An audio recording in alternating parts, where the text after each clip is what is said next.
The last time Lancashire won the county championship outright, Fred Perry won Wimbledon, the first of the Flash Gordon comic strips was published, and Stanley Matthews made his debut for England. The year, 1934. In the 77 years that followed, there had been hope. There had been some close calls, notably in 1950 when Lancashire shared the championship title with Surrey. But it was 2011 that brought to an end that long, long wait, and the trophy was won. I've been here all my life, and to win a championship and make it in history books after 77 years is a dream. Everybody doubted us. Probably a lot of people at this club or people who've been involved with Lancashire, doubted we could win it, and to finally do it is a great effort. Seeing people like Glenn Chappell nearly in tears and stuff because you've won it, and thinking of how many trophies he's won just shows how much it means to people. It's just a dream come true for me to represent Lancashire and then to win the championship after 77 years. I couldn't ask for any more. It was just a well thought out season between mates that just really enjoyed it. I mean, looking back, you just got to say it was just a magical season. As Stephen Croft struck this shot on a gorgeous September evening in Taunton, Glenn Chappell's side had done it. It gave Lancashire their 10th win of a brilliant summer from 16 matches.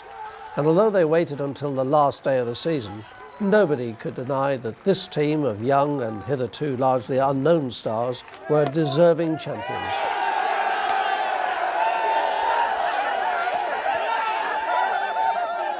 This is a difficult trophy to win, as Lancashire have proved over the years. But we've finally done it, and obviously all the lads are ecstatic, and I'm really proud of every one of them. Yeah, we've always been close. I think the last few years we've come second. I was involved in the 07 defeat at Surrey, which hurt a lot, where we were 20 odd runs short. But yeah, it's been amazing to be a part of this team. It's a brilliant team spirit, and hopefully more trophies to come. At the moment, all I can say about this group of players is they're committed. We've got great senior players, Mark Chilton, Glenn Chappell, Gary Keane, who set a fantastic example. And the young players, they want to work. They want to work and get stuck in. The message is the same for all of us. Do your basics, keep it simple, and then the game hopefully will look after you, and that's what they've done. I've had 20 years, and it seems to get harder every year, but the cricket that we've played this year, and to only just win it shows how hard it is. But we've had many tight games, which makes it all the better, really. To be honest, our fans have been great all the way through. I think there's been a lot of belief from about halfway through the season within the county that we had a chance. But it went right to the wire, and it's very difficult to bear at times. But we've stuck with it, and we've come out on top. It's great. So how then did Lancashire finally do it? This is the story of the unforgettable 2011 championship season.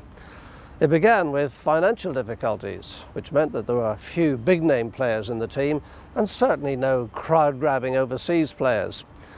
The home fixtures had been moved away from Old Trafford to outgrounds because of the redevelopment that was taking place here in Manchester. To many outside the county, the likely outcome of the season was relegation. But 6 months on, this young, hard-working group of cricketers had managed to achieve what so many before them had failed to do. It all started in early April with the first of 6 matches to be played at Edgbaston. Coach Peter Moores takes up the story.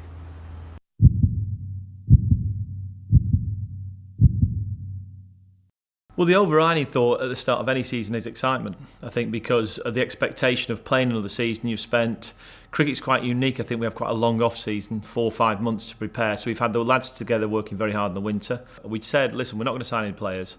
The club, through lots of circumstances, partly through finance, but also I think in some ways as a club, we thought it was time to give people a chance.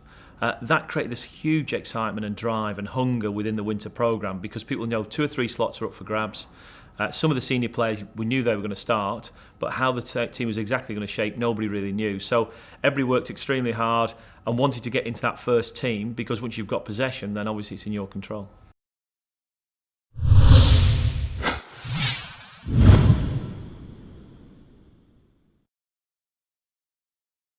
We'd sort of made the decision we're going to produce what we thought was the best wicket we possibly could because we've got quite a young batting lineup and we wanted to try and get off and running with some decent scores, get our guys in form. And the pitch proved like that. I think if Sussex won the toss, if I remember right, we didn't win many tosses all the way through, I don't think, but they won and played quite well early on, and then we managed to bowl them out. And the significant thing there was Carl Brown getting 100. Well, the innings against Sussex was one of the highlights of my season, obviously, and to have done it in the first game was really pleasing because I'd worked hard for that opportunity, and I think it was difficult to score 100 in the first game because probably because of the pressures that I was under personally, that I felt like I needed to get out of the blocks and get a score in one of the first few games to keep my place. We got a very big score, putting them under pressure, and if I'm being honest, I didn't think we were going to win. On the last day it rained, and we were all having lunch, famous Liverpool lunch they always put chips on the front, which was nice. So having lunch, and in some ways, because it was raining, we knew it was a flat pitch. I think everybody relaxed. Certainly Sussex, I think, relaxed. Took the eye off the ball a little bit, and then it stopped. We got back out there, and Glenn Chappell then bowled magnificently. And we bowled them out literally within 12 to 15 overs. It all happened very quick. It was quite random. The first match of the season against Sussex, my mum came up to me and said, we'd just beaten Sussex first game, and she was telling me about my granddad used to come and watch Lancs at Edgbaston. She said, this is your season. And, to play cricket at Liverpool, it's a great ground to play cricket. I've always done well there personally, and as a team, I think, we've always done well, got a lot of positive results there in the previous years I played. And, this year it's been great. The crowd have been great. We've had a great following down there.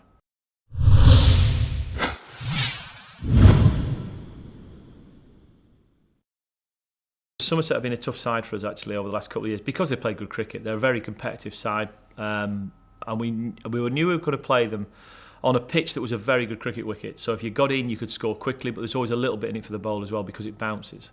Again, I think they won the toss and batted and got into a very strong position at lunch, and it looked like they were going to go on to get a big score, but we bowled them out for under 300, which was low, and then we batted beautifully.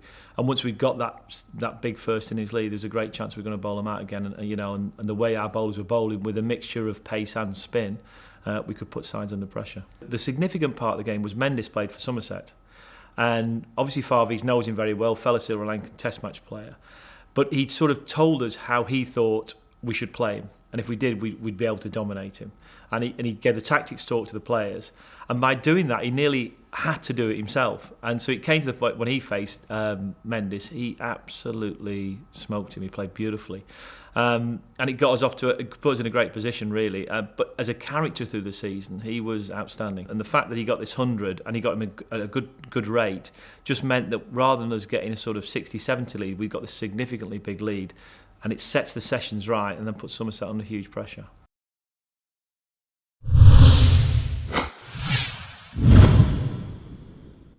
Yes, we won 2 games. Let's enjoy them. Let's celebrate the fact that we've had 2 very good wins against 2 good sides. But let's not get carried away. We know the key thing for us was why we'd done so well. We'd done well because we bowled tight, we bowled disciplined, and when we got an opportunity to get a big score, somebody had gone on and got 100, and that had made a significant difference. Yeah, it was something that I'd set out at the start of the year to get 100 in the first few games. Personally, just to put a few cobwebs behind me really, and then push on to try and have a really good season. I think we're 320 for 6 or something like that, around that score. Me and Luke Proctor were just trying to get us a decent partnership. We knew if we could get onto 400 with 6 wickets down, we could push on to 550, 600 and really put the pressure on them on a good wicket. We played really good cricket. It was a time we were obviously very confident. We'd won 2 games, and towards the end we knew it was going to be tough because the wicket was quite flat.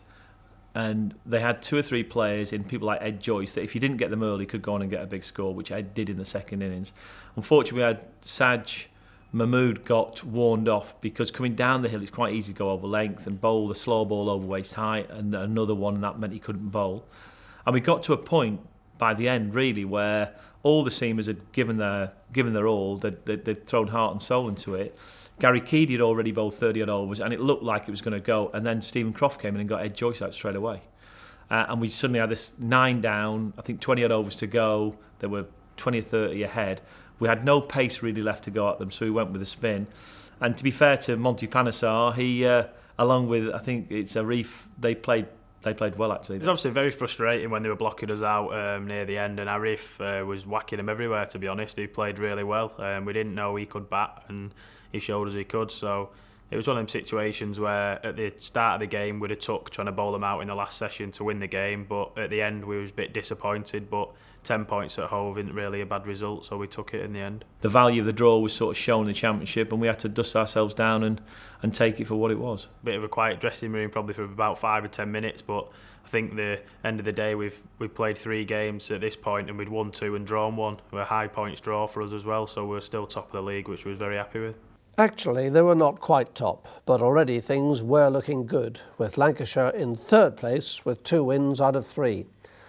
Defending champions Nottinghamshire looked as if they may be the team to stop after starting the defence of their title with 3 wins from their 3 matches, while Durham were also sitting pretty, even though they'd been beaten by Sussex, a side which Lancashire had already dominated twice.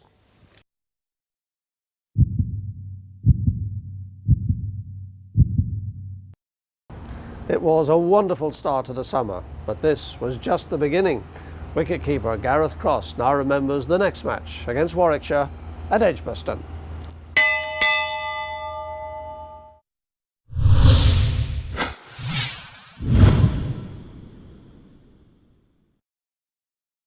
I remember their lads weren't happy with the wicket. They were a bit disappointed. They had Trott and Bell playing. They wanted a flat wicket to try and get a big score against us. They didn't get that. Their lads weren't happy about that, and I think we took advantage of probably them being a bit disappointed with our groundsmen and stuff. So when we looked at the wicket the first day, we thought it was just going to be a green seam and it wasn't going to spin. We played 2 spinners to try, and I think Chappie will agree with this. He was just trying to sort of save the runs a bit, thinking that 2 spinners could bowl and keep it nice and tight, and when we brought one of them on, it started ragging square, so it was a bit of a bonus to have both of them playing, and we ended up bowling them out cheaply in the second innings. It had been a strange year for me starting off with the Warwickshire game when I got selected through mainly injury, because I was playing second team cricket at, I think it was North of Pole, playing a one-day game there, after just coming back from Chelmsford playing in the CB40, and I didn't have any thoughts about playing Championship cricket because I wasn't even in the squad to my knowledge. And then we finished the second team game, and then Gary Yates said to me that you need to go down to Birmingham because Hoggy's gone over in Warp the day before. So I was rushed down, and I still didn't really think about too much about playing. I thought it was there for cover, and then it turned out that I got in on that morning, and what looks like a strange selection because it looked quite a green pitch, so I wasn't really having too much hope for myself performing anything dramatic, but it turned out that it went pretty well for me. In the first inning, you saw him against Ian Bell, Youssef, Trott, really good players of spin, international players with really good records, and he put them all under pressure before the wicket really started to deteriorate. By the second innings, when it started to get a little bit harder to play on, 5 for 8 or whatever, but it wasn't just the wicket, he looked unplayable, and that to me was, again, we've seen it before, maybe not to that extreme, but he's a brilliant cricketer really when conditions are in his favour. The last 5-6 wickets I think just went in about 2 overs, so they bowl really well, the spinners. Well, I was pretty pumped up because it was quite a tense situation because they were going quite well and they were scoring pretty freely, and so I just wanted to try and make an impact, try and get a wicket really, and I started well, got a wicket in my first over, and so I've got a lot of momentum. I think the first one was a pretty average ball that I managed to get Chopper out with, which was a bit of a bonus because I remember he scored a lot of runs prior to that game. Second one, I think, was Mohammed Youssef. He was trying to get after me, and I was trying to get at him, sort of bowling wise, trying to keep him tied down, and he ended up coming down the pitch, and I got the stumping, because he took the stumping, and then I ran off like a madman with my arms out wide, and then there was a slightly dubious one of Ricky Clark, which I'm still to this day said he didn't hit, but the lads looking on the replay said that he inside edged it onto his pad, and he walked down the wicket with his waving his bat to the umpire, and so I think I might be wrong on that one, but I'll still take it. And then there was the Ambrose wicket, which was probably the best ball that I bowled in the game, because I just tried to bowl quick as I could into the pitch, and it turned, and it just took the shoulder of the bat, and Jimmy caught it as slip. And then there was the next ball was the Barker wicket, which was the caught short leg, and all this time I was just, adrenaline was pumping, and every time I got a wicket I started running faster and faster down the pitch to celebrate. Someone like Simon coming in on a pitch that wasn't originally suited hugely to spin, that it doesn't matter if you're a quality bowler or a quality player, you can do well, whatever age you are, and Simon proved that on that day.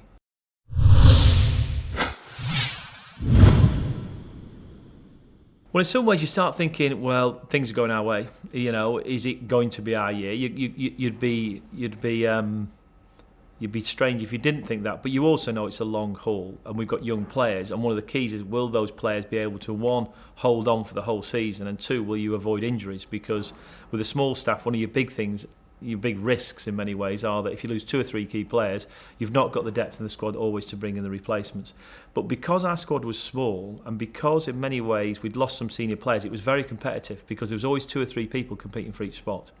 So that was a really positive thing. So even though we were doing well, there was still a real push outside the squad to try and get in that, because people really hadn't got nailed on positions because they were young and they were starting their careers. When I didn't get selected after the Warwickshire game, I was a bit, the lads would tell you, when I turned up to Liverpool and I saw it was a green seamer, like for a couple of games, they started taking the mickey out of me, doing impersonations of me when I'm kicking and stomping. But it was all light-hearted, and I understood that I'd get another goal, and I just wanted to make sure I was ready for when I got another chance, and that's what I went back to play second team cricket. I was ready.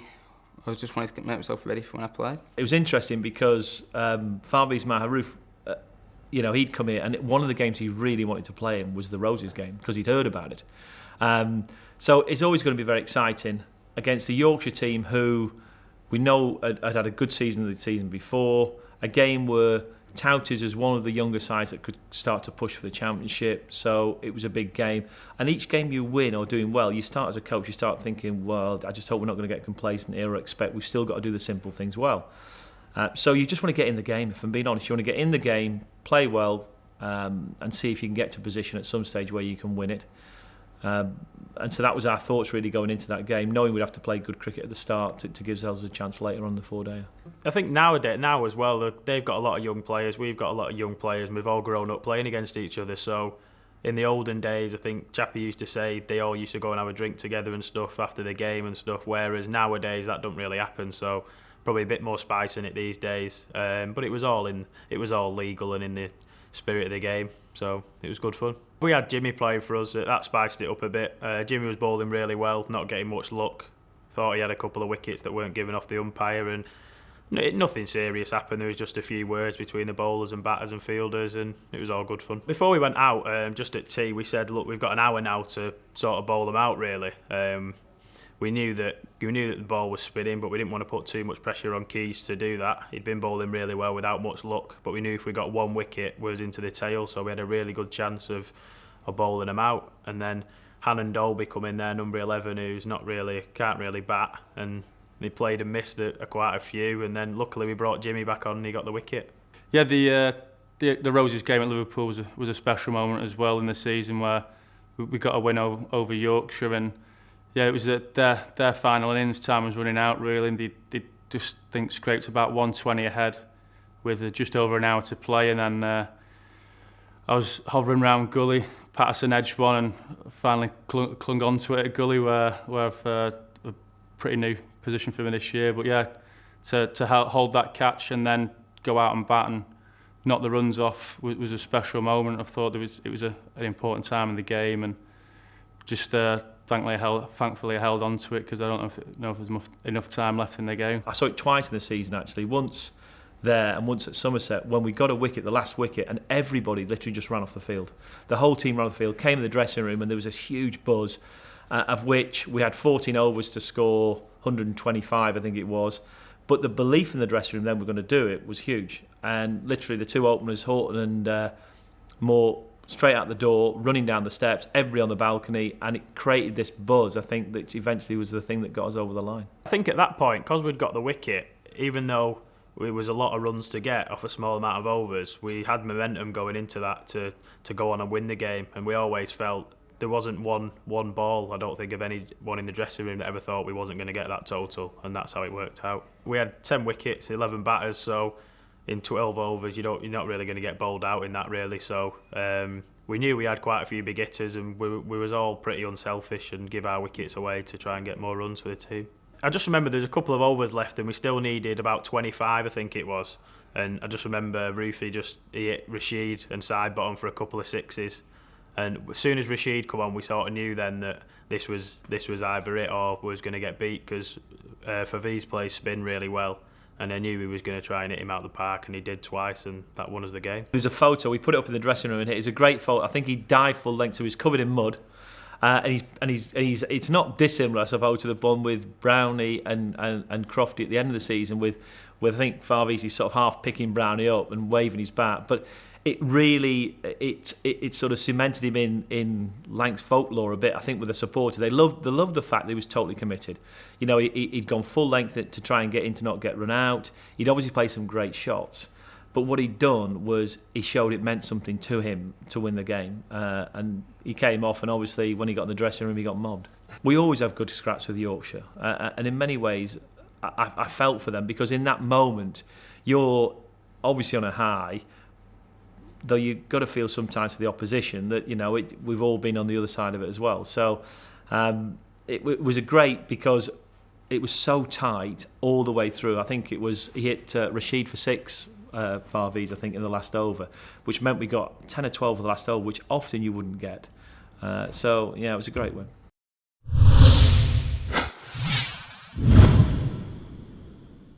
Yeah, so the big moment for me in the season, in more than one way, was the Hampshire game. You know, for me, missing the first 3 or 4 games of the Championship, where we sort of hammered every team we played against, I was thinking, you know, will I play it all this season? And then, you know, we had a couple of injuries and finally got into a team at Hampshire. I think Glenn Chappell was injured, so I think the bowling attack was like me, Saj, Oliver Newby, so, you know, pretty inexperienced, you know, without Chappie, and then finally to get a game and, you know, get 7 wickets in the first innings, you know, it couldn't have gone any better, really. Kyle Hogg's performance at Southampton was, it set his season up, that's for sure, and in many ways it set ours. The Southampton game was a game I was really worried about as a coach. I'm not quite sure why, but I was. It just sort of, we'd had good games against before. Dominic Cork captain, be very keen to obviously do well against his old county. We're away from home. And as I say, it was just one of those games I'm thinking we've got to get into this game well. We obviously played well. Maybe there's something in your head thinks, well, we're due to maybe not perform somewhere. But we got there, and on a pitch, they'd left it green. I think because they needed a result. There are 2 or 3 games that have been very flat and they hadn't been able to force a result.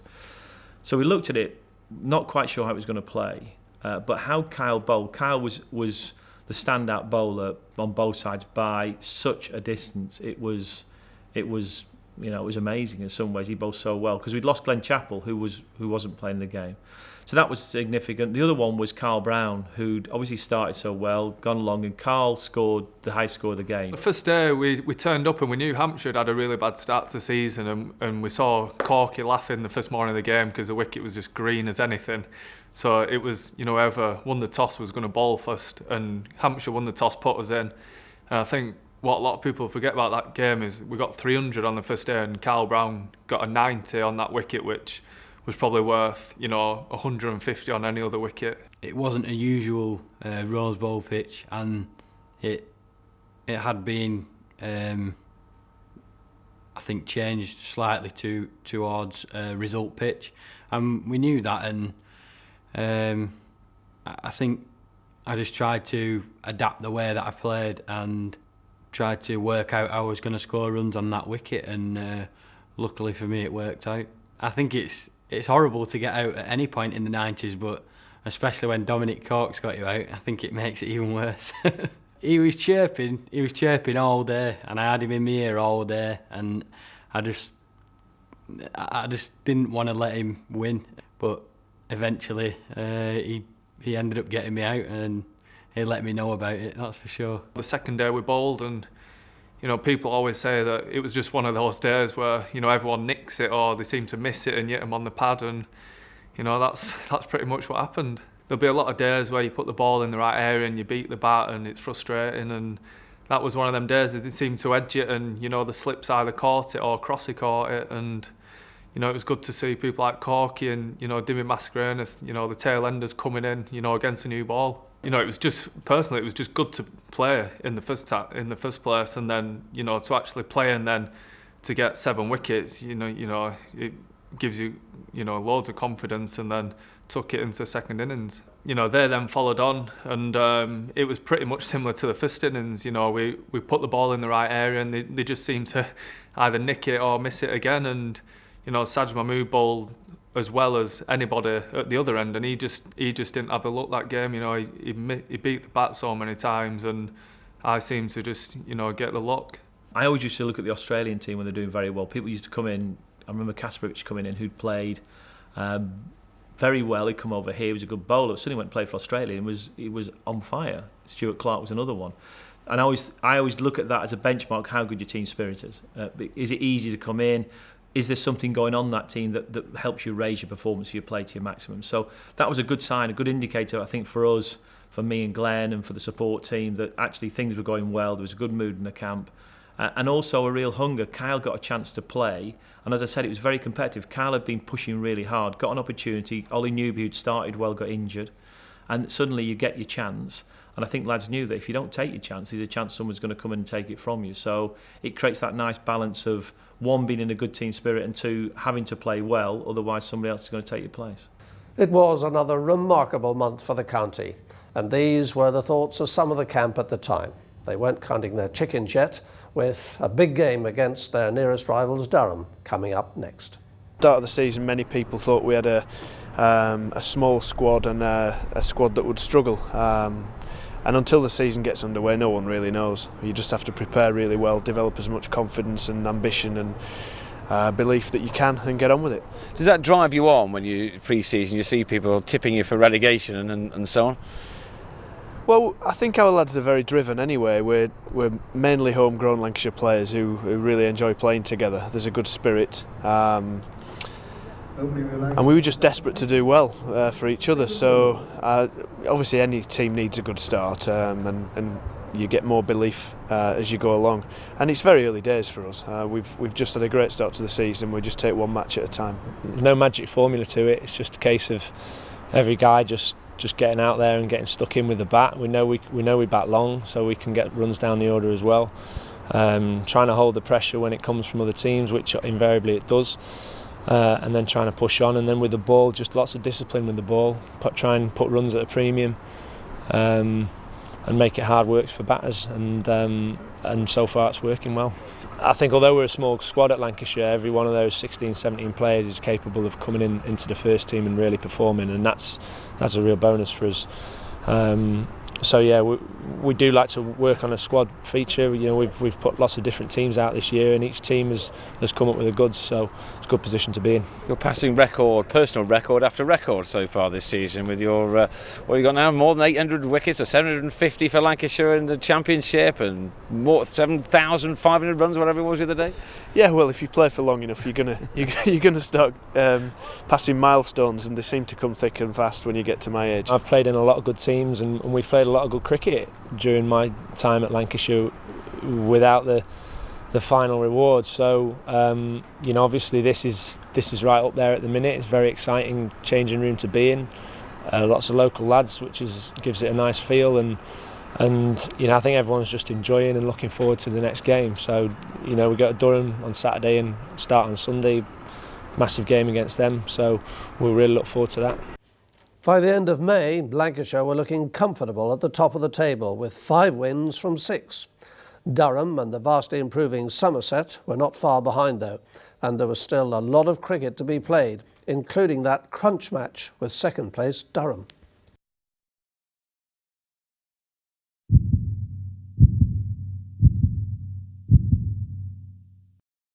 And looking ahead to that match, here's Peter Moores. We knew it's a big game. Durham are a really good side. Arguably the best batting side in the Championship, I think. Possibly Hampshire, when they're firing, a very good batting side. But Durham, excellent batting side. If they bowl well, you're going to be put under pressure. But we were really up for the game. Obviously, 5 out of 6, we're on great form. Playing good cricket, very confident. Knowing the key in many ways is to get past the new ball at Durham. So when we were into that game, and I don't think we thought it was going to be a deal breaker, because we were in a strong position. We got 5 out of 6 wins, but we knew that if we had won the game, what it would do would open quite a big gap between us and everybody else. So it was an opportunity for us to really start to stretch that lead.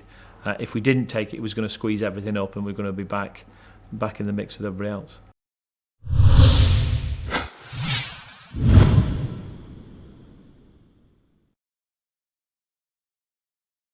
Benkenstein sort of played the anchor role. Was in great nick anyway, but just accumulated runs, and as Benke can do, once he gets in and he's playing well, he's a lovely player and doesn't really give you a chance. Glenn Chappell bowled really well at him, and he managed to see him off. And Stokes, it was our first real introduction to Stokes and how well he can play, and he played brilliantly. He played a shot off Glenn Chappell where he hit him off the back foot through sort of straight mid-wicket, which was a shot of real class. So I think we walked away licking our wounds a bit, but obviously realised that they're a good team. 2 people who played very well, and once they got that huge partnership, we were always going to be under pressure.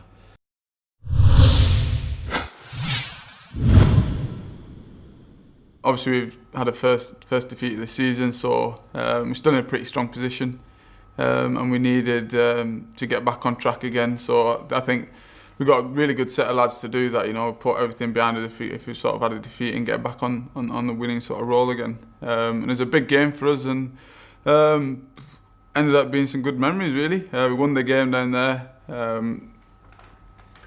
I sort of been out injury with a hip flexor, so to come back and sort of get my best figures of the season, I was pretty happy with that. Played a couple of 2020s just before that.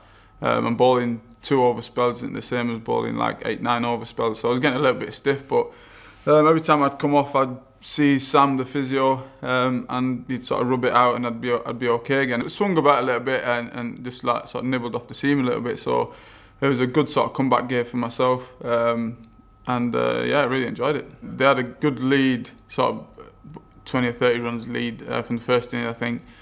Franks and Reid and Adams put on a pretty decent partnership towards the end of their innings, and so it's quite crucial for us to get some early wickets, and fortunately for us, it was still seaming and swinging about, and me and Oggy bowled pretty well to sort of restrict them, and it was a good start for us in the second innings. Just to get that crucial wickets like Hussey and Samit Patel, who are pretty dangerous players, to get them out as well, because I think Samit got 50 in the first dig as well, so it's quite crucial to get him out. But yeah, I felt in pretty decent rhythm and stuff, and to get us back in the game was quite pleasing. When we watched the game unfold at Trent Bridge, it was interesting because as a batsman you knew you were under the pump. The ball was doing quite a lot, up and down mainly, but it was doing so much that you felt that if you could survive, the really ridiculous balls, that you still had a chance of scoring. So when we had that total of 240, Paul and I sat in the change room before we went out that evening, on the third evening, and we knew that those 13 overs were going to be crucial. If we could get through those 13 overs unscathed, then we'd be in a very, very strong position come the 4th day, and we'd give ourselves a really good chance. So we went out really determined. We had some tough deliveries. I remember getting hit a couple of times, but we had a little bit of luck, and we managed to get through that and go into the 4th day. The 4th day at Trent Bridge was interesting because I was very focused. I knew that we needed another 200 runs roughly to win, but I knew that the closer we got, the easier it would get, really. They needed to bowl us out as well. I knew that if one of the top 6 batsmen was there at the end of the day, we'd have won the match. And the way Paul played at the start of the innings with me as well filled me with great confidence. So I felt at lunchtime that we had it wrapped up, provided we kept our heads. If we could get that score under 100 to win, we'd win the game. My thoughts were, it's coming into that last day, I would have taken it, to be honest with you. I know it's seaming about and swinging a little bit, but the form that our batters have shown, and sort of we've done it throughout the season really, and certain we chased a total against Yorkshire down in 130 odd in about 14 overs or something, and just sort of that sort of confidence within the camp, and Maury and Hearts have been batting really, really well to get us off to a good start. So us boys were pretty confident in the camp. We've got off to a pretty decent start again. Maury, I keep mentioning, it was a fantastic knock for him to get him going in sort of the championship form of the game. And then Chile coming and got a crucial 20 or 30, I think, and then Crofty coming and just sort of took us to the end. Everyone was confident, the mood and the spirit. I think the main difference this year was any sort of situation we was in, the team always knew that we could sort of win a game from that situation, and having that sort of belief, I think, helps quite a lot in situations like chasing 240 or whatever it was on a wicket that's doing a bit. On that final day, my focus at Trent Bridge was purely on getting those 230 odd runs that we needed to win. So I actually didn't really realise I'd scored 100. I didn't even know that I was in the 90s. I remember, I can't remember who I was batting. I think I was batting with Crofty at the time, and he came up to me and shook my hand, and I was like, "What are you shaking my hand for, mate? We still need another, 30 runs to win. What's going on?" And he sort of mentioned I got 100, so it was a bit muted celebration for me. At that point, I was still focused on getting the runs. Once we'd got to that total, I remember standing on the pitch, shaking guys' hand, and being fairly proud of the fact that I actually passed 3 figures for the first time for Lancashire. To get 100 to win a game, it's like, the two most important, either to save a game or win a game. When a batter really earns his corn, and this was a chance for him to bring something for the team. Great 100, great win, and obviously got us back on track. Throughout the season, you're gonna suffer defeats. That's just the way it's gonna be. It's just the thing that matters is how you sort of bounce back from that, and to show winning against a good side like Nottingham on their own patch was fantastic. Just show the spirit of the team, the confidence, and the sort of hunger to sort of win the game and trying to stay in a pretty decent sort of position in contention for the championship.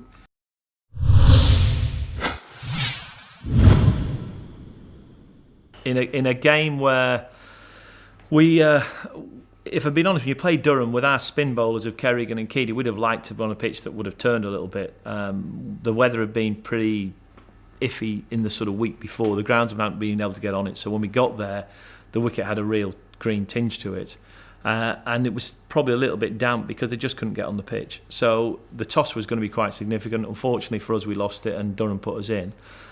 But I think we still thought it was going to be okay. It was flat. It just was going to see him. But Callum Thorpe bowled really well. I don't think we batted very well, if I'm honest. Though it wasn't easy because it did swing and seam. You had to leave very well. Got bowled out. And then credit to the fight and of the split of the team to come back and then bowl out Durham when conditions were a lot better. Actually, the wicket was always going to turn into something very flat as the weather got better. I think in the first day there was about 20 wickets that went down. So I mean, I've never played in a championship game ever before that's lost 20 wickets in the first day. So I mean, we went out to bowl and the ball was still swinging and seaming about, which is pretty good for us as well, And Hoggy got some early breakthroughs and the ball was swinging, and we got some crucial wickets to get them on the back foot. So yeah, it was pretty good. I think we bowled a lot better than Durham did, but I think Durham probably batted a lot better than we did. Anyone seeing the first day, you would have probably wrote us out of the game. Really, you would have said, right, well, Lancs are nowhere near in contention of winning this game. But the way we batted on the second day, I think we showed our character again to get us back into the game. I think we had pretty decent partnerships. Small partnerships, but quite a few. And then I think Luke Proctor, who's only probably in his first season, and to get 50 in that sort of in them sort of circumstances in his first year, he's only a young lad as well. Was pretty good for us. And we almost won, scoring 180, I think it was, at Durham, and then almost winning a game shows the character. To get back into that game, and the ball was still swinging around a bit in them conditions, and then I think they lost a wicket or two towards the end of the game, which put us right back into the game again. And knowing that the ball was been swinging and seaming throughout the whole game, we were still confident that we could still win the game. And obviously coming to the next day, we got a few early wickets, and then they had a good partnership between, I think towards the end was Blackwell and Benkenstein. I mean, Benkenstein played brilliantly. He was in the form of his life really, on a wicket that was doing quite a bit, and everyone else sort of seemed to struggle. He played it pretty well, and sort of saw his side home. And we got to a point, I think there were just over 100 when we dropped Blackwell at fine leg. And if we caught that, there'd have been about 70 or so with 4 wickets in hand, which would have been quite a tough ask, I think. So it ended up being quite a tight game. I think the crucial part of the third day is they talk about you got to catch pretty well to win games, you know. And I think Collingwood, Hoggy bowled to Collingwood and just seemed away a little bit, and Collingwood edged it to, I think it was Paul Horton, and it was in his hands, and I think it just bobbled out. And just little things like that is going to win you games, you know. I know it might not sound much, but it does. And then I think Blackwell hooked a ball off me at fine leg, and Hoggy sort of dropped it there. And I think to win games, you have to actually, you've got to hold on to them, especially big games like that. There's a lot of pressure on. I think when Blackwell got dropped, it was pretty tough from then on, because Blackwell sort of got stuck in, and Benkenstein, they put a pretty decent partnership on, and saw him home. I came away from that game actually feeling more confident we could win the championship than I had at any other stage, funnily enough, even though we'd been beaten, because I thought Durham might go and win it, because we'd played them twice, they looked a really good side, and I thought if they play well, but I was really impressed about how we'd gone about staying in that game, because it would have been so easy to accept Durham were better than us, lie down and let them sort of take the game. But we didn't. The lads got stuck in, they fought very hard, and we got the game down to the last sort of where we had a chance. And I say, if we'd held that catch, they might still have gone to win, but we would be competitive, and we got, you know, it looked, as I say, to me like this was 2 very good sides competing, and we were going to, if we could play that sort of cricket for the rest of the season, we'd have a chance. Obviously, you're very disappointed with the way things are going at that point if you lose a game from that position. But as a team, it's never really affected us massively this year. I know we lost a couple of times, but as a team, we always believe that we can win. And like I said, the spirit in the side has been fantastic this year. And we know that wherever we went to play, people knew that we were in a good position. We were playing some really good aggressive cricket. So we almost had an effect on the opposition before even starting the game, because we were aggressive in the previous games that we've played and stuff. And obviously showing us pretty high up in the table was a bit of a factor as well. But I don't think there was any issue for the team to sort of get back up and trying to win the next game, and trying to get the belief or confidence back up, because the boys were training really hard, playing really well, and everything was pretty good. Obviously you get your little blips in a game where you could win or sort of lose your games, and that was just one of those things. By the midpoint of the campaign, it was increasingly looking like a 2-horse race between the 2008 and 2009 champions Durham and Lancashire. Durham may have held a decent lead of 23 points at this stage, but Lancashire had a game in hand.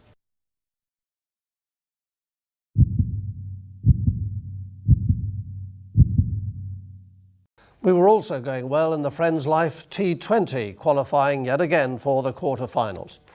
But now there was work to be done in the 4-day game if that interest in the championship title was to be kept going.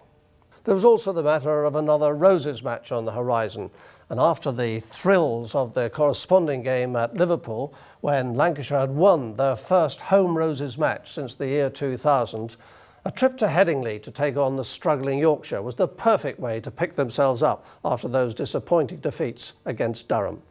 Kyle Hogg, who excels in Roses matches, now takes up the story.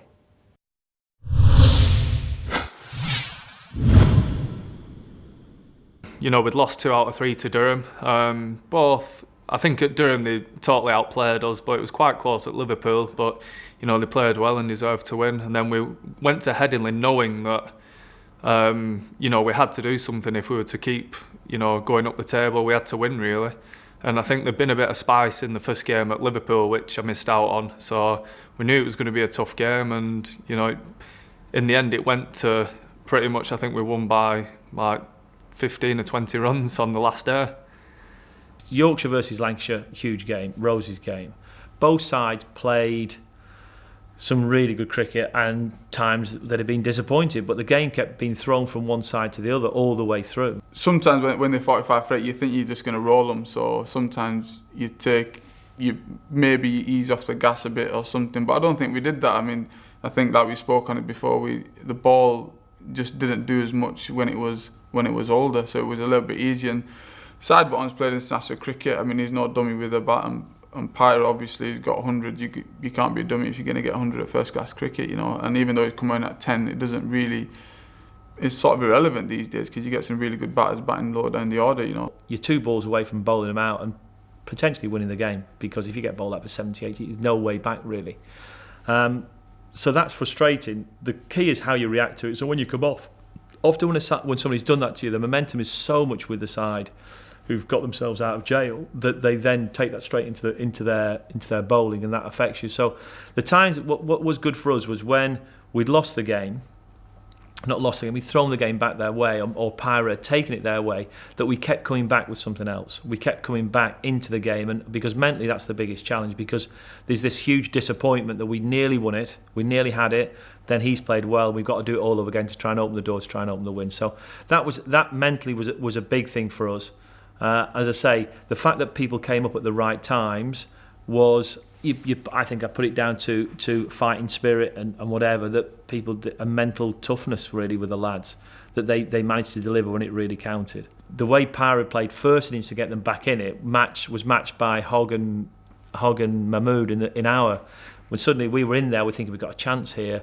We suddenly lose wickets. It looks like we're going to be under real pressure. We came up with a partnership at the end, and then obviously we bowled very well, and Keeds getting Pyre at the end just got us home. We'd lost a few wickets to the new ball. We were in a bit of trouble, and then I think, you know, me and Sad really, you know, we like batting together. You know, he's a funny character. It's always pretty relaxed, and we don't really talk about batting out there. He'd be talking about, like, you know, where we're going tonight for tea, or he'll have spotted somebody in the crowd and he'll be messing about. But, you know, it keeps us both relaxed, and we both played our own games, and before we knew it, I think we put on, you know, a pretty decent score together. I quite enjoy batting with Oggy because it's quite entertaining watching us playing random shots and stuff like that. You know, I think we didn't really let the pressure get to us too much. We knew what we had to do, but we didn't let that change the way that me and Kyle batted. We're pretty aggressive batters, and we score at a pretty decent rate. So, like sometimes I'd be playing shots at length balls,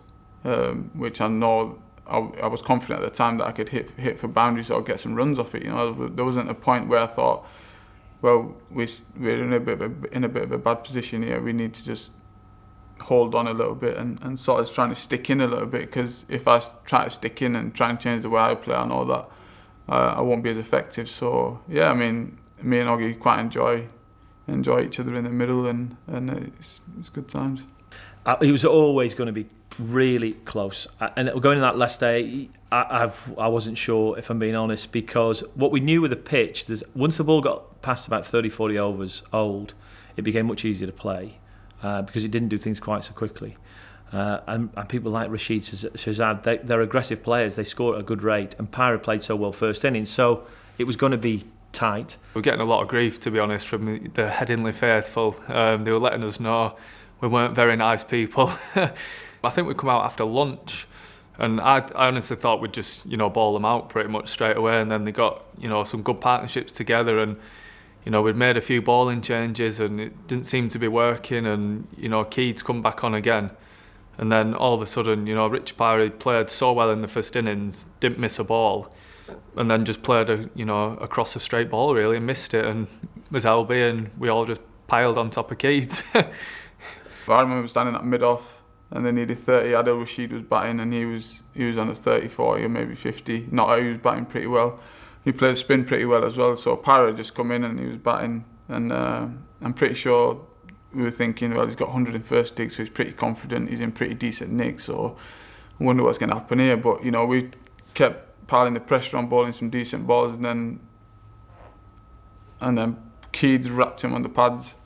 And there was 2 noises, so I'm thinking, what's this? But everyone's gone up with a really good appeal. And It's its front pad and its second pad, and when the finger went up, everyone just went absolutely crazy. Like, Keys disappeared. I went celebrating, I couldn't even see Keys. Keys was on the floor, about 8-9 lads all over him. So he's got up, like, literally doesn't know what's going on. So yeah, to get that win against Yorkshire, I know it's a Roses game and that, but a lot of it was to, like, sort of get back on track again against Yorkshire away at their home ground. We've been getting a lot of sticks from the crowd as well.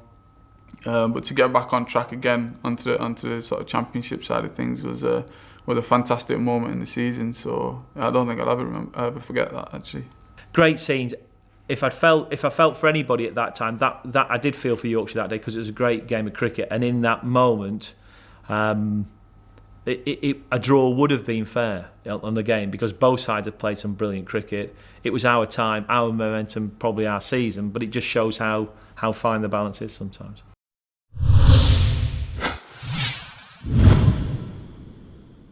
Southport was an interesting pitch in that it looked like it was white, it looked like it was going to be flat. We thought historically it turns, so we thought actually this could be a pitch that where Kerrigan and Keady could come and play a real role on a small boundaries. You could get a decent score.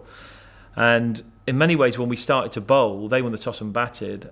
That I don't think we thought we were going to bowl them out, but Kyle Hogg again came in and we got wickets early on, and we got them in a fantastic position. Not dissimilar, I think. Memory serves me to Yorkshire. We got wickets early on, and then they managed to post some sort of score with Adams playing well, and I think it was White. I think played well later on. I just remember it was really hot that week. You know, we was playing in playing in England, and it was like playing abroad, and you know, we got off to a good start, got a few quick wickets, and you know, we bowled well at both ends, and you know, we bowled them out for 200, which we were really pleased with, and it was just one of them days again, similar to like what happened the week before at Headingley. You know, it just seemed to put the ball in the right area, and they seemed to miss them or nick them again. So again, we came off disappointed and got off to a good start, but then suddenly what we did, we had this sort of Adams bowl well, and we collapsed a little bit and got under pressure, and they obviously went on eventually to win the game. You know, it just didn't really go our way with the bat. Andre Adams bowled like he seems to every game, bowled really well. I think he got 5 for and put us under a lot of pressure. I think we were really disappointed after the Southport game, because you know, we'd played so well the week before at Yorkshire. You know, we were full of confidence, and then to go to Southport, one of our home games, which we'd expect to win really, and then we probably just didn't. There was nothing wrong with the wicket. We just didn't bat well in both innings really, and that was the bottom line. You know, you're at that period. You're trying to make sure it's the tough part of the season, the middle of the season. You've got lots of different cricket coming on, so 2020s, Pro 40s. You've got championships. You're moving around all these competitions. And the one thing we had seen in the 2020s, we'd played in the 2020s and we'd lost 3 in a row, I think, all pretty much in the last over. And the one thing that the side didn't do, nobody blamed anybody. Everybody just got on with it. We talked about what it was and we moved on. And then we won 7 in a row to get to the finals day. Now, similarly in championship cricket, there's a point when if it's not working for you, you've got 2 choices. You either look at, first place to look is inside yourself, what can I do? What can I do to get better? And I think the players started to do that. What can we do together to make sure we get ourselves to play better cricket? Is it our fault? Was it theirs? Where are we at? But if you start playing the blame game, then it goes pear-shaped, pretty much, I think. And that's what the lads hadn't done, didn't do at this stage. And I think once that's going on, the team spirit's still good. We're still working hard. Take it for what it is. Decide what we're going to try and work in our practice to get ready for the next game, and then move on, because there's not a lot else you can do. The good news had been that Durham were also finding wins increasingly hard to come by themselves. And so, as we moved into August, just 2 points separated the top 2. Now it appeared that the biggest threat may come from Warwickshire and Somerset, who were finding their form, especially the Midlanders, who were the next team to come to Liverpool, a ground that by now was becoming something of a 12th man for Lancashire. We've had a good time this year. We've played good cricket, I think, more than anything else. I mean, the pitches have all been slightly different.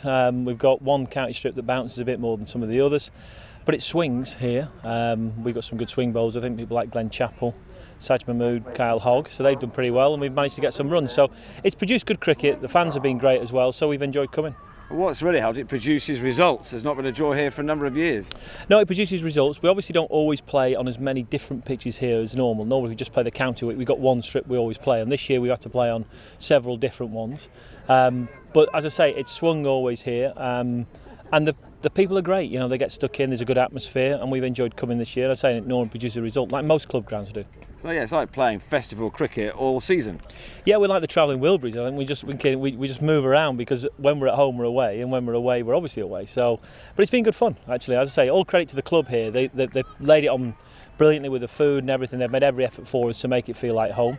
It'll be great to go back to Old Trafford when that, you know, the ground's been redeveloped and the square was turned this year. But we've really enjoyed what's been quite a different season. So tell us a little bit about the history of this ground that we're at today. When the headquarters of Lancashire Cricket Club came about, in 1864 Lancashire were formed, and they were playing here at Lancashire, at Edgbaston, and also at Old Trafford, and there was a big rivalry as to where the county ground was going to be put. Liverpool said, well, it's got to be here, isn't it? Because, you know, Liverpool's a centre of trade and it was a centre of the northwest. Manchester said, oh, no, it's got to be Manchester. And Manchester won. A bit underhand, really, at times, but Manchester won that.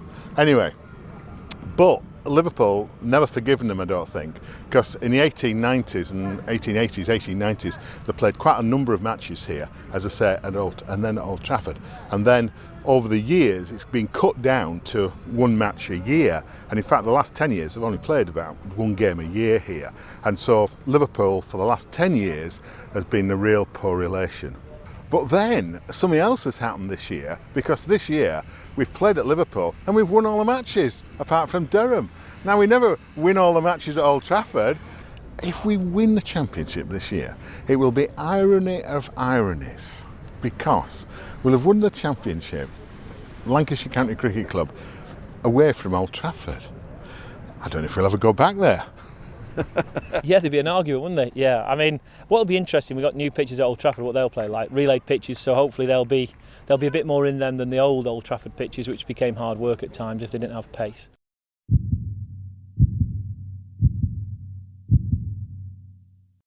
There was no doubt about it. The match with the Bears was going to be a really significant one.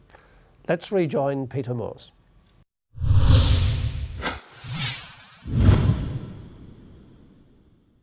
We'd got bowled out, I think, and they got a decent first in his lead.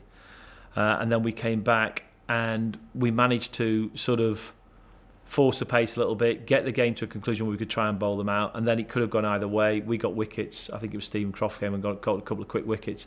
They ended up saving a draw, but again, it was one of those games that could have gone either way. It was a good game of cricket.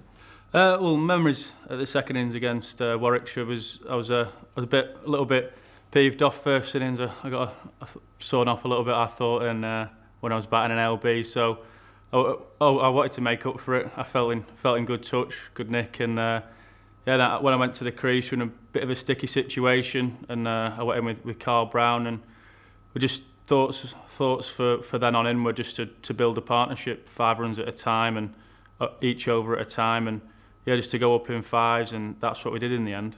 Yeah, my innings personally, I felt really good. It was sort of a kick-start to my season, really. I felt last year's I've done well. I didn't push on from my first 100, where there's plenty of times I got on past 50, and this was only the second time I got past 100, and it was a big relief for me personally. I felt in really good touch, and I wanted to make the most of that. But yeah, the first thing and foremost was trying to get a good lead for us in a bit of a sticky situation, and like most of the season, I had some really good partnerships with Carl Brown, and really enjoyed batting with him, and he batted really good that day and deserved 100 as well. But yeah, personally, I felt really good, and it was one of my best knocks in county championship. You've got different sort of batters in cricket. Some that are, I don't know what you call them, maybe more technical players. They tend to accumulate runs, be it an Ian Bell for England, but that sort of player. And you've got sort of more dominant players sometimes who look to take the game to the opposition. And Stephen's one of those. When the opportunity's there for him to dominate and take the game to the opposition, put the ball under pressure, I think he's at his best when he does it. He did it in that game, he did it in the following game as well, and I think it is a style that suited him very well. To be honest, it doesn't feel like you're playing in a pressured game or a pressured environment. You just feel like you're playing with your mates who you grew up playing cricket with, which I think 90% of us did. We've all come through the youth system or the academy, and it's just been brilliant this year. We've all been very close and tight together since the winter. We've all trained really hard, and there's not been one day where you walk in and think it's going to be a tough, long day. Really, we've had tough days at the office this year, and we've just bounced back from it. And I think that's something you can't really buy in a team, or you can't really create yourself. I think it just comes down to the lads, and they've been great professionals, and at the end of it, we've been great mates as well. I got a bowl near the end, and I really enjoyed it. It was turning quite a bit, and got the first wicket, and then it seemed to take forever to come down the stairs, and they were delaying quite a bit, and it all kept us going. Really, we were all a little bit frustrated, and the umpire said, "Don't worry, we'll add another over." And then the 2 wickets I got were really pleasing for me. Really, quite new to spin myself, and to see the ball turn that well for me was a big plus point, and quite a good time for me. I've, like I said, only just started bowling it, and to get those 2 wickets in the over just give us a little boost. And unfortunately, we couldn't get the last 1 or 2 in the last over. But yeah, it was a nail biter which we could have won, as the Sussex game as well, where we could have won that as well.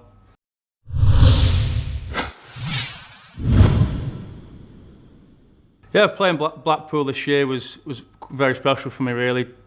I walked to the ground every day. It felt a bit surreal, to be honest. I didn't feel like I was playing for Lancashire, to be honest. Like I said, just walking to the ground, and it just had a special feel to it, really, just knowing a lot of the crowd there. And I played there a couple of times earlier that season for Blackpool, and didn't get many runs, so I was due some on that ground. For me personally, it was probably my best knock in county championship cricket, after getting a century the game before at Warwickshire. Obviously relaxed me and put me at ease a bit. And for me personally, we were in a bit of a tricky situation again, and just played my natural game, and it worked for me, really. It was, I wanted to push on and get some more, but at that stage I thought it was a good contribution to the side, and yeah, it was one of my best knocks in county championship cricket. Obviously, we went into the game, thinking 2 games against Worcester coming up, we could knock these over twice, and we have a good chance to win the championship. But Worcester trying to fight themselves out of relegation. We're always going to put up a good fight, and we're going into that game, and we had a tough first day. We got put into bat, I think, and put a score on the board, and then we had a crazy little evening session against them. I think we had 20 for 5 or something like that, and they came back strong the next day. Worcester are a funny side. I mean, they obviously lost quite a lot of games, but you could never underestimate, and we knew that because we'd played them in 2009, my first year. We had 2 games. We won both the games in 2009, but both could have gone either way.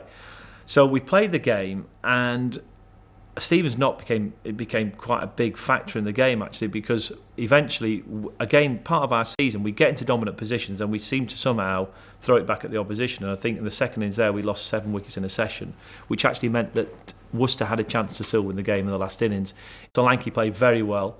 And the turning point in that game, probably for our bowling, was when Gary Keedy got him out just at the end of the 3rd day, which obviously made it much tougher for them to get over the line the next morning. It became quite an easy looking win on the outside, but it was another one of those that you knew that had we not got key wickets at key times, Gary Keedy again playing a key role here, that we could have been put under pressure.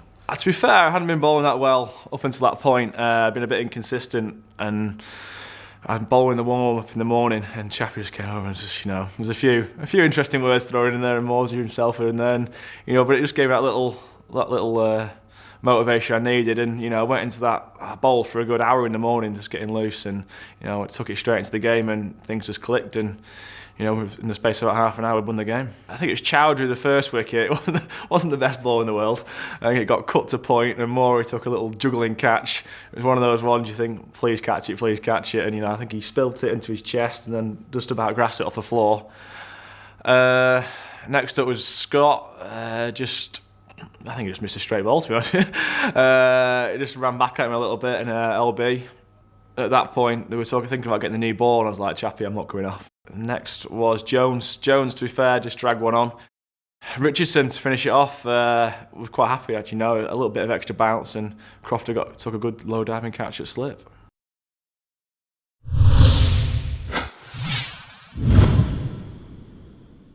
the loss to Worcester away was a tough one to take for everybody. The Worcester game came at an interesting time. So looking back, would we have done things slightly differently? Yeah, we may have done. But we'd had the 2020 finals day. Had been the game before, so we had this week. We had the way the fixtures fell. We had a week's preparation prior to the finals day, which was really good for us. So we had quite an intense 2020 week. We talked about what was going to happen, a chance for us to win a trophy. Went to 2020 finals day, I think, in really good shape, and played good cricket actually against Leicester. Bit of rain. We had our opportunity. Credit to Leicester, they stopped us, and so that was the end of that. From there, we were then going to Worcester to play the championship, which we got the day before. And if I'm being honest as a coach, I didn't quite like how we were the day before. Not that we weren't working hard, but we weren't having the same conversations about championship cricket that I would normally expect. So by the time we came to the game, we played it. We were very committing, but what I think hadn't happened, we hadn't really connected back into how we play championship cricket. We were still a little bit. We played 2020. We'd not played in the championship now. It doesn't sound very long, probably for 10 days. But I think it pulled us away a little bit from the disciplines we do that made us in the position we were, was in the title running. We had a chance. So we played the game, probably with the value of hindsight. We won the toss and we'd have probably bowled because it would have been a chance to get in there. Though the wicket looked like it was going to get worse, and I think it probably would have done. It had some cracks on it. So we felt if we could get through that first morning, get some sort of score, we'd put them under a lot of pressure. Didn't happen. They bowled well. We got bowled out. And I think it's possibly the quickest game I've ever been involved in. 4 days, 5 sessions or whatever. And we're sat in the dressing room wondering what's happened, knowing that it's a huge dent in our hopes to win the title. Yeah. Worcestershire was bizarre in so many different ways. We had a bit of a conversation, Peter, Sam and myself at the start of the day, because I said that my wife was in labour, and they sort of said to me, well, do you want to give her a call and find out how long she's going to be? So I called her, and that didn't go down too well because she was in labour at the time. So I was handed over to her mother, and she said, I think you better come up, it could be quite soon. They gave me a time scale of about 4 hours. I thought, that's fine. So I got in my car and cruised up the motorway. The team were very supportive of me. And I arrived at the hospital expecting a long labour. And my wife was gone. She was nowhere to be seen, and she'd had to have an emergency operation. So I didn't know this. I walked in, asked where my wife was, and about 10 seconds later, someone came out of the theatre and handed me my baby daughter. So my world just turned upside down then. For the next hour and a half while I waited for my wife, I just was holding my baby, completely in a world that I can't really describe, the emotions and the feelings that were going through me. And then just after my wife arrived back, my phone started to ring, and I had Sky TV on one line saying they wanted to come and film me. I had Sam, the physio, on the other line saying, how are you going, mate? We're batting, we're in a bit of trouble, can you come back down?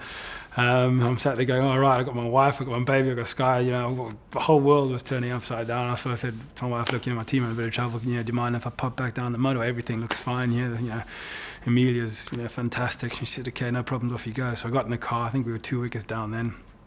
By the time I got to the motorway, we were 4 wickets down. By the time I got about 20 miles down the motorway, we were 6 wickets down. I'm thinking, God, looking at my mileage on my clock, looking at how fast I was going without, being able to get caught by policemen. And when I got to about Birmingham, I got a call from the coach saying, you can turn around, mate, we're all out. And I thought, geez, right. So I turned around and went back to the hospital. In some ways, we just said to everybody that because it finished so quick, we could go away and we could have a couple of days to think about it, come back in to the ground, and it would still give us, I think it gave us 2-3 days preparation before we went down to play the next game. So from that point of view, it gives a chance to sort of dust ourselves down. Then we came back in here, and when we did a couple of things in here at the ground to try and get the lads to reconnect. We showed some footage of how we'd won our games. We did a couple of other little things that allowed us to sort of feed back to each other on where we're at. And if I'm being honest, the players themselves worked extremely hard on our disciplines for 4-day cricket. So by the time we got to Liverpool to play that penultimate game, which we knew we had to win the last two, I think we were as a team back in the right place. Durham still led, but now had only one game left. Lancashire and Warwickshire each needed to make the most of their game in hand. The Bears took on Nottinghamshire, while Lancashire entertained Hampshire in what was a must-win game.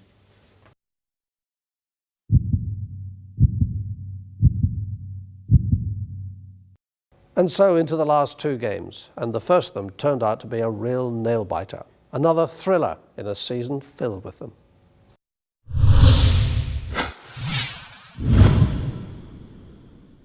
We knew we had a chance. We were going to try and play good cricket. We knew it was tough against Hampshire because the batting line-up. We produced what we thought was a good pitch.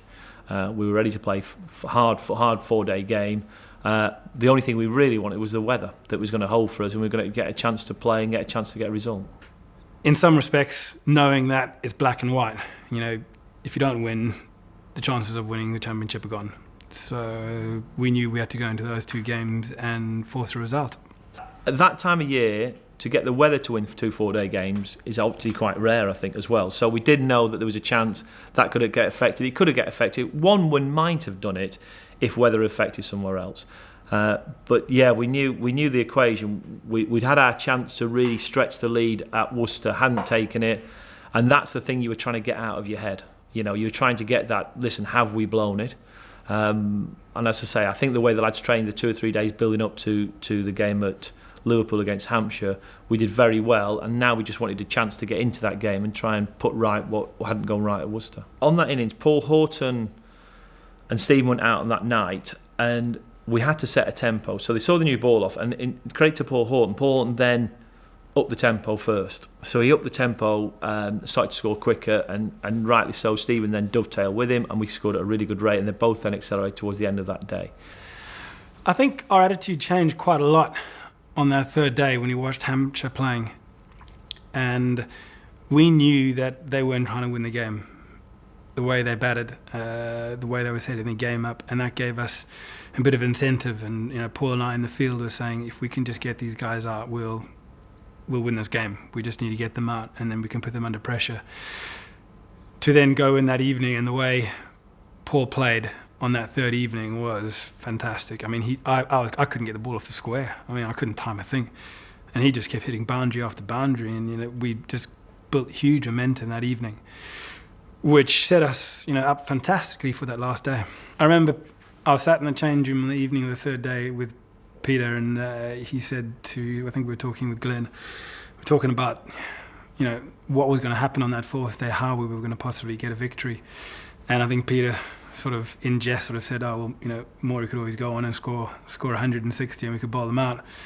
You know, I sort of laughed it off, you know, because I wasn't sure that was going to happen. So, you know, who knows what's going to happen on that fourth day.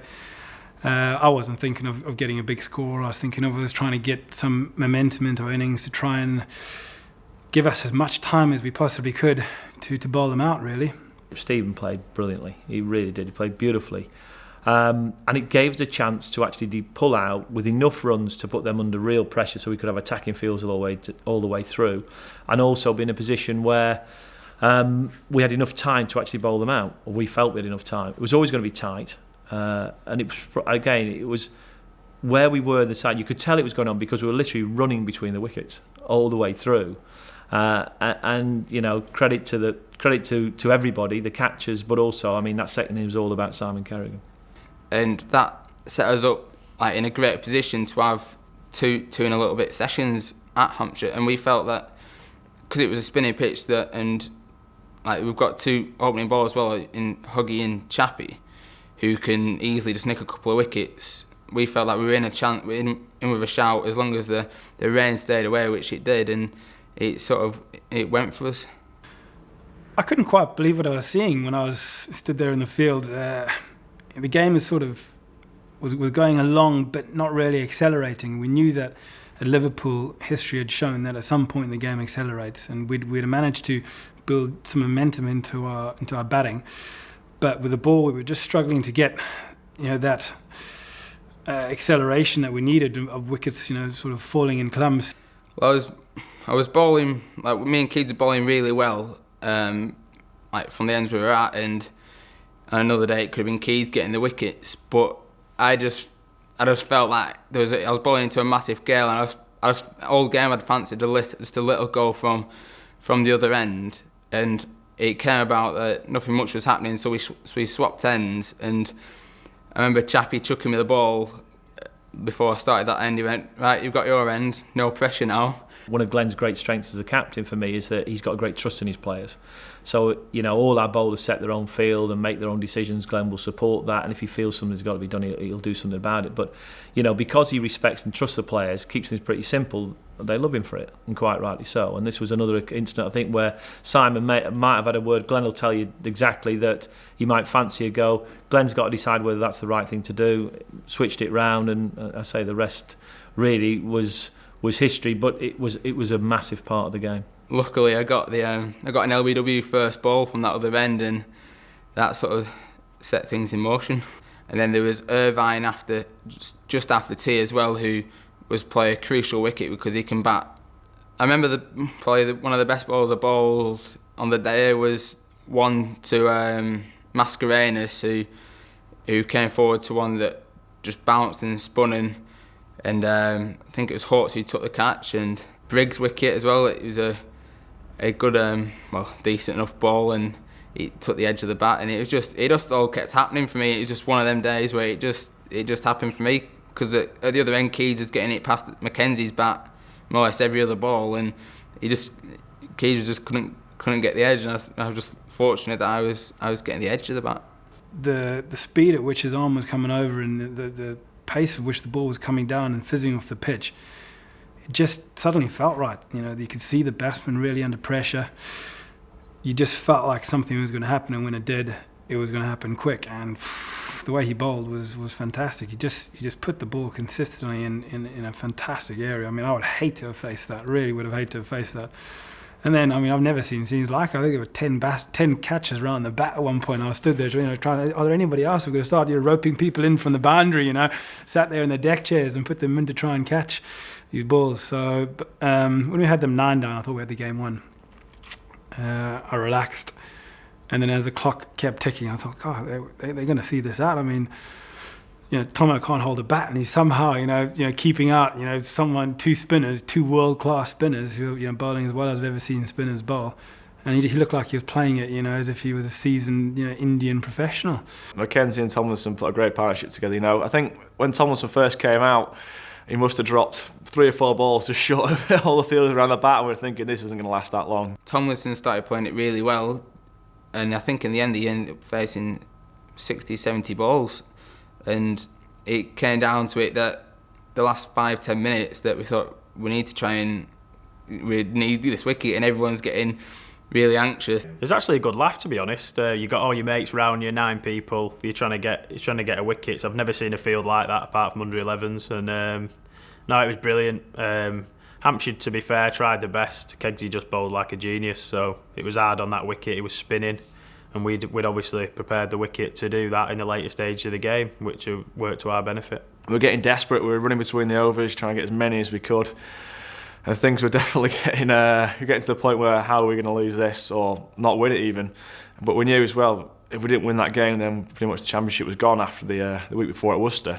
When I came in to bowl the first ball of my last over, I had this genius plan in my mind that I was going to bowl what looked like a Chinaman to him, but it was going to be a googly, so he'd think it's spinning in and it'd spin away and it'd take the edge of the bat and we'd run off celebrating. And it turned out that it came out as a head-high beamer that she pulled for 4, and it took a couple of minutes off the time because we had to go and get the ball. So then Chappie, I could feel all the lads scowling at me and saying what, and especially Crossy behind the stumps, never shy of a word. And Chappie chucked me the ball and he said, "You've got 8 wickets. Just do what you've been doing. Stop trying to do fancy stuff." So I thought, best not do that again. And I remember Kegsy, we were chatting in the slips with his Crossy keeper, obviously me and Hawks in there, and we were chatting together saying, we're going to get a nick, we're going to get a nick. And we're looking at the clock every now and then, a couple of minutes to go, and I could picture it clearly in my mind now still. I remember Kegsy running up, bit of loop on the ball. And Mackenzie, for once, just pushed it one. He hadn't pushed it one all day, and he just pushed at it. And I'm just catching outside, and it just stuck in me. It went in beautifully, like couldn't have gone any better. And I remember just running off somewhere and celebrating, and then all of a sudden the lads converged. We had a solid team huddle in the middle of the pitch, but you know, it was just. You look back on the season, you know, it's a great moment for obviously Kegsy getting down and for me to take that catch, and you know, it was just a great win to come from the week before against Worcester and then to win that fashion against Hampshire. It was just a very good win. When Smudge got that catch, it was almost like it was like the Warwickshire game again. I ran off like a madman, and I think I gave it the Alan Shearer one-hand celebration, and then got jumped. I ran over to Tom, and then we all got jumped on, and it was. And then we had a mini pitch invasion, and walking off after the game, it was a really special moment because it was. Me walking off, and I was thinking I'm not going to do this again, so I enjoy it and just remember every minute of it. Still remember running off, celebrating where I looked, what I did, and the lads all climbing all over and jumping around. I can remember it just very, very clearly, and you know, just the feeling was just great. You know, walking to the change rooms after, you know, high fives and singing the team song was great. I went straight for a beer, and then I was reminded that we had to get on the coach tomorrow to go to Somerset. It all happened pretty quick. Like from when we won at Liverpool, we went on the coach at 9 o'clock in the morning to Somerset, and then we were fielding that first day at Somerset. And then obviously that game went from there, and then the celebrations after that. So it felt like a 3-week period of non-stop sort of thing. It was just a great spell. I mean, over time you see great spells. Some result in wickets. Sometimes they don't always result in wickets like that, and this one did. So, thanks to that extraordinary spell of bowling in what was just Simon Kerrigan's third appearance of the season, Lancashire knew that going into the last game of a brilliant, thrilling and emotional summer, they had to overhaul Warwickshire's 3-point advantage. The TV cameras and the majority of national interest are now focused on the Rose Bowl, while Lancashire headed to Taunton, a place that was soon to become so memorable for all Lancastrians. But for the first 3 days, it didn't look as though it was going to be that way.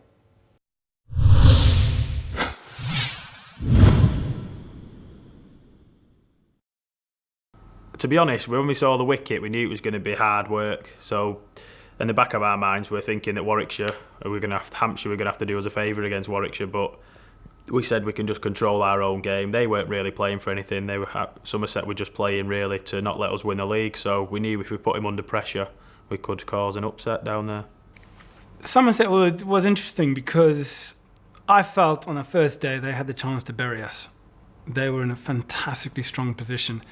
Hildreth and Butler were batting fluently, scoring runs pretty much at ease. And if they got 450, anything past 400, but 450, 500, which what it looked like they were on for, we couldn't win that game. There was no chance of winning it. But then they changed. I mean, to be fair to Simon and Gary, they bowled fantastically again. I mean, just epitomised top class spin bowling. And Hildreth and Butler changed the way they played. It looked like they'd had a conversation, or they decided that they weren't worried then about scoring runs. And that was a key turning point for us, because we wrestled control back in that evening session down at Taunton. It was like testament to our bowlers how we went about our business and our fielding. We kept Somerset pretty well tied down, and that might have been due to the fact that they were sort of desperate for us not to win it as well.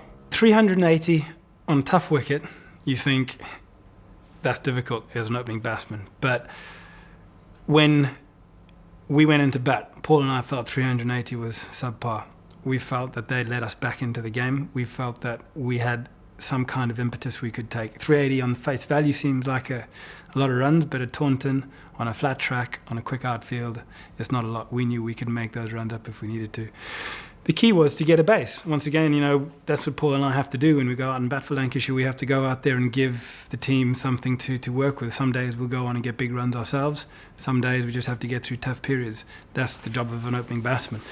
At Taunton, you have the opportunity to go on and score big runs because of the pitch, because of the outfield. So we knew that we just needed to get to 400 in 100 overs if we could. or 110 overs. And if we could do that, then we could chase the game.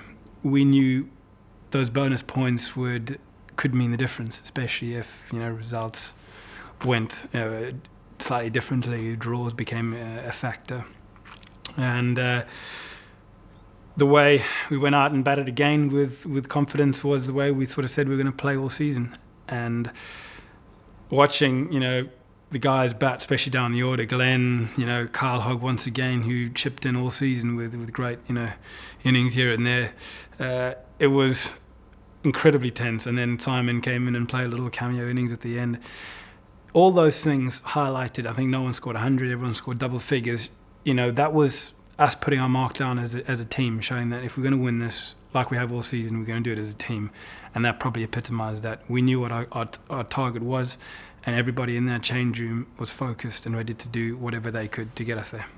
Yeah, I got runs, which is a bit of a rare occurrence, and I'm sure there's a lot of happy people for that. I was batting with Keeds at the time, and me and Keeds said that there's no point us sort of hanging around. We just need to try and get as much of a lead as possible and then get bowling at them. And I was pretty fortunate that I got a few away. I was due anyway, because I think I was averaging 5 before like my championship career, so I was pretty grateful for the little average boost. But yeah, we got a good lead in the end, and I remember getting before we got that lead, when I was next into bat when we were trying to get up to 400, which could have been a crucial point if Warwickshire didn't get their extra bonus point.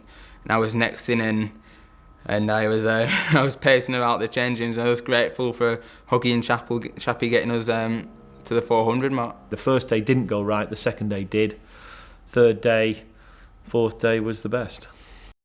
But honestly, I just thought we were going to ball them out and we'd win the game pretty straightforward, and then knock off, if they made us follow on, knock off whatever, and then just hope what happened at Hampshire and Warwickshire, maybe there was a miracle going to happen or maybe not, but we just wanted to win our game and forget about what was going on at the Rose Bowl. And then we couldn't get them out. Trago and Kartik played really well. Trago got 100, and I just didn't think we were going to get either of them out. And then there was people in the crowd behind me shouting, saying, Hampshire's still batting, they're going well. So I thought, we're going to end up drawing and they'll draw. There's a lot of Somerset fans saying, we'd messed it up, shouting at me. And then obviously a lot of Lancashire fans saying, come on, get them out and, we'll win the game. And Hampshire are doing us a favour. They're different, aren't they, in Somerset?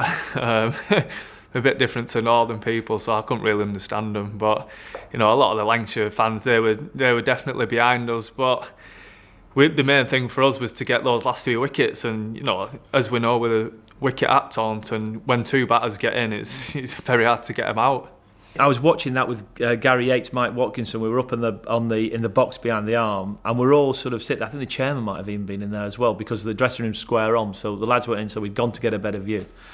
I was just in there, and we're all being very calm about it. It was okay, but I think everybody knew in the dressing room, in our box there, that really we probably had half an hour ish or something like that to basically get this wicket. If we didn't, it was going to be too difficult to get over the line, and Somerset could have shut us down. That was, Keeds has been building up his whole career for that moment of magic, and they picked the wrong person to run to. I was bowling, and I think it was Hussain hit it out to point, and they had a little bit yes/no, and then Keeds picks it up one-handed and flings the stumps down. It was never missing. I was right behind it, and it was never missing. And then it was us running off, celebrating, which is probably what I remember most about all our season, is our celebrations from when we get a wicket or we do something like Keeds did. I stood at cover. Gary Keedy was stood at backward point, and at this point I was quite nervous, because I was looking at the clock and I thought, if these guys bat for another half an hour, we can't chase this. There's just not enough time left in the day. And he hit the ball into the covers, and I thought it was coming to me, so I came running in, and I just saw this flash of Gary Key. I've never seen him move so fast in his life. He just came in front of me, picked the ball up and threw it, and I was stood pretty much exactly on the line from where he was throwing to where the stumps. And as soon as he let it go, I could see it was hitting the stumps. So I just carried on running. I just started running towards the change room, because I knew that I was batting and that we had a target of 211 to win. And as he hit the stumps, our box just went berserk. It went absolutely mad. As did the players in the field, because what we knew now, we had a chance. We had a chance to win it, and it was going to be in our hands. And obviously, by this stage, the Warwickshire-Hampshire game was unfolding, and that was looking like it was going to be a draw. And suddenly, it was on. It was real. After 6 months, or you take the 5 months building up to it, 11 months of hard work. Here you are. We were going to get a chance to have a run chase to win the championship after 77 years. So. Brilliant feeling for me, and that when the lads get back in the dressing room and you find yourself in there, and there's this excitement that over the next 2 hours our destiny is going to be sort of shaped, and the way Paul Horton and Steve Moore went about it really set the tone. I tell you what, I've spent a lot of my career opening the batting in all forms, and that is a day where opening the batting was an absolute godsend, because I could not have sat in the change room watching other guys do it, because when I came off, I was dribbling wreck. I was calm as a whistle out there. I didn't worry at all. I knew I had to bat. I knew I had to try and get as many runs as I could in the shortest space of time as I could. I wasn't nervous. I wasn't worried. I didn't feel any pressure. When I came off the field, God, that was the longest hour of my life. That. But Paul and I just said again, look, we've done a good job. We've given ourselves a chance here. Let's have some fun. And we knew that Somerset's focus on that game was to stop us winning, and they'd been doing that since the second day. Their focus had gone. They'd stopped trying to win the game. Their focus was trying to stop us from winning, and because of that, we felt that we had a great chance again if we could just, enjoy ourselves out there and play the way we'd been playing the last few weeks together as an opening partnership. And everybody gets themselves in set positions, and nobody wants to move. So nobody did move, and if you did move, you got told off. At one point, one of the commercial guys from Somerset came in. It was getting closer to where it looked like we were going to win, and basically saying, well, if you win, what would you like? Would you like some beer? Which he got absolutely thrown out of the dressing room because the lads thought it was tempting fate. I think it was Luke Proctor was probably the unluckiest, because I think he might have been in the toilet and they made him stay in there, I think. So I'm thinking, wherever you are, it's like most things, it just helps keep people focused. But a great time to look back on for me. And the dressing room for me was nice. It was relaxed, actually. In a very tight situation, it was very focused, very relaxed. And it got nerves, yes, but very much under control. And I think it's something the lads will look back on and draw something from for future times when they get in those tight situations. When we got into the change rooms, all the lads was just trying to look on the phones and to get on the cricket scores on. And Mosey said, "Just focus on this game. We need to get the runs." But I remember when we were chasing runs down, that lads were just like having a little sneaky look on the phone. There's little whispers going around at the score. I think it was a mixture of emotions really in the changing rooms. I think people handled it in different ways. A couple of the lads were just pacing up and down, and Hoggy was just on his iPod, didn't really want to watch too much. And I think Procky was locked himself in the toilet at one point. So I think people handled it in different ways. Some of the lads just sat there from ball one right to the end and watched everything really. But all in all, I think everyone was positive because we knew we had that chance of winning the championship.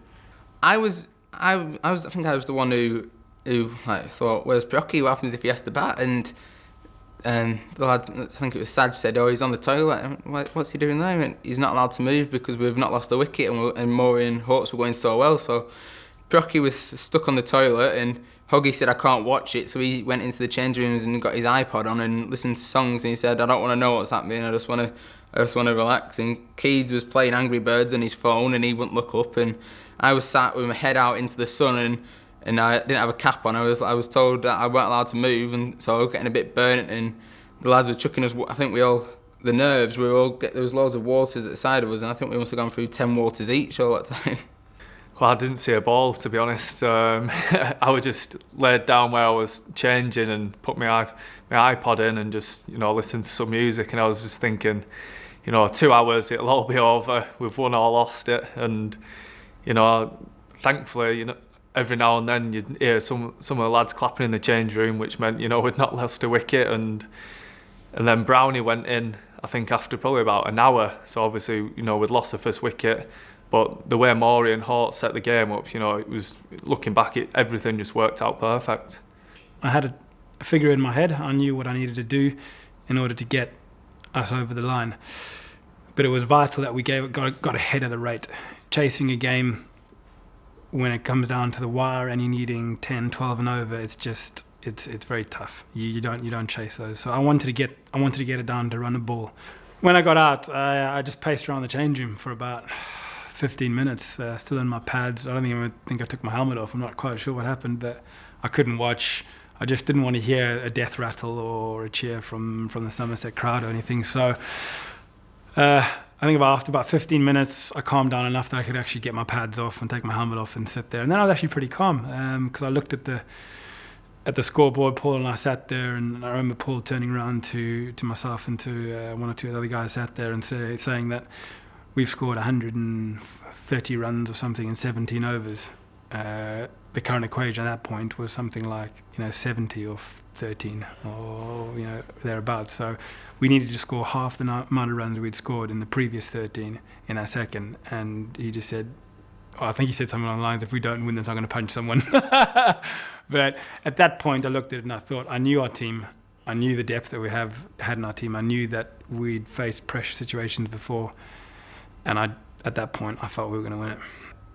I went out there, I was a little bit nervous, but I thought Paul Horton and Stephen Moore laid a great foundation and took all the pressure off, really. When me and Carl went to the crease, Carl was relatively new to the crease as well, where I thought that was the only danger, really, with two of us just walking fresh through the crease. When I was walking out, I was quite pleased because I can tell you that it was a lot harder just watching from the dressing room. I really felt a lot more comfortable when I got out there and I could do something about it. We try to stay relaxed, and as you all know, Taunton's a very quick scoring ground. It's quite easy to reach your boundaries if you keep it on the deck sometimes. And yeah, we just seemed to stay relaxed, and it came for us at the end. But it was a massive relief. There was, I think, about 20-25 minutes ago where we heard all Lancashire fans cheer, and so we thought they've got the draw down at Hampshire. So that was a massive relief then, and from then on in it was a massive sort of sigh of relief and sort of unbelievable that we're actually going to win the championship here. And to hit the winning runs personally was very special for me, and to be out there with Carl as well, where we both come through the academy together, was a very special moment. I think when we could hear all the fans start singing champions, we still had about 30-40 runs to get, but I felt that even if me and Crofty got out, we could still do it. We still had a lot of good players to come in, and at that point it sort of we sort of realised that we were going to do it. I was just thinking, let's get these runs, get in the changing room and just start celebrating. It was just unbelievable day, and the one that will stay with me and probably the lads forever. It's something that I wanted to do from a very young age, and to be out there with Crofty made it even better. To hit the winning runs was unbelievable, really. I didn't think much of it at the time, but then people say that then Croft hit the winning runs, and it makes it special. But yeah, it was a really good team effort. I think anyone could have hit the winning runs, but yeah, after 77 years, it was nice to actually be out there and score the winning run. To be honest, I was just over the moon that we won. I did say to him as we spoke at the end of the over, I said, you can block these 6 balls out if you want, and I'll hit the winning runs. But we just had a laugh about it, and I think we were just relieved to get over the line.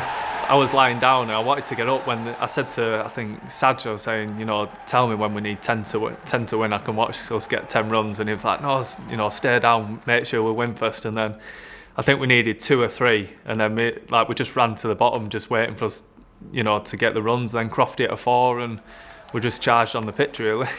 Didn't see a ball, but first to run on.